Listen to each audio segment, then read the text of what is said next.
ఈ వీడియో ఆధారంగా కెప్టెన్ అక్షత్ ఉపాధ్యాయ్ గారి విరోచిత గాథ. నిజమైన సాహసం అనేది కష్ట సమయాల్లో గుండె నిబ్బరంతో, సమయస్ఫూర్తితో నిర్ణయాలు తీసుకోవడంలోనే ఉంటుంది. 2023 మే 27-28 అర్ధరాత్రి వేళ జాట్ రెజిమెంట్ 20 బెటాలియన్కు చెందిన కెప్టెన్ అక్షత్ ఉపాధ్యాయ్ తన బృందంతో కలిసి ఒక తాత్కాలిక ఆపరేటింగ్ బేస్ను ఏర్పాటు చేశారు. తెల్లవారుజామున సుమారు 3 గంటల సమయంలో సమీపంలోని ఒక గ్రామంలోని ఇల్లు తగలబడటం, ఒక పెద్ద గుంపు ఆ గ్రామం వైపు దూసుకురావడం ఆయన గమనించారు. పరిస్థితి అంచనా వేసి ఆయన వెంటనే తన బృందాన్ని మోహరించి అలర్ట్ చేశారు.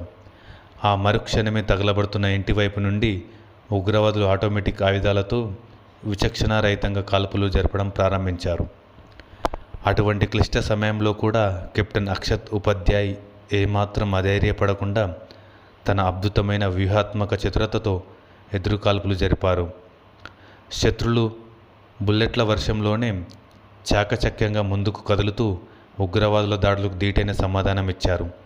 ఈ భీకర పోరాటంలో 4 ఉగ్రవాదులను హతమార్చడమే కాకుండా దాదాపు 200 మంది అమాయక గ్రామస్తులను సురక్షితంగా కాపాడారు.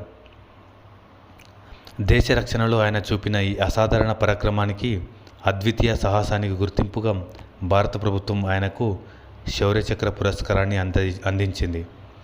గౌరవనీయ భారత రాష్ట్రపతి శ్రీమతి ద్రౌపది ముర్ము చేతుల మీదుగా ఆయన ఈ ప్రతిష్టాత్మక అవార్డును అందుకున్నారు. ఈ కథ యొక్క సందేశం ఏమిటంటే, పరిస్థితులు ఎంత విపత్కరంగా మారినా ఆత్మవిశ్వాసాన్ని కోల్పోకుండా సమయస్ఫూర్తితో నిర్ణయం తీసుకుంటే ఎలాంటి ప్రమాదం నుంచైనా ఇతరులను మరియు మనలను రక్షించుకోవచ్చు. కెప్టెన్ అక్షత్ ఉపాధ్యాయ్ చూపిన ధైర్యం మనందరికీ ఒక గొప్ప ప్రేరణ. जय हिंद।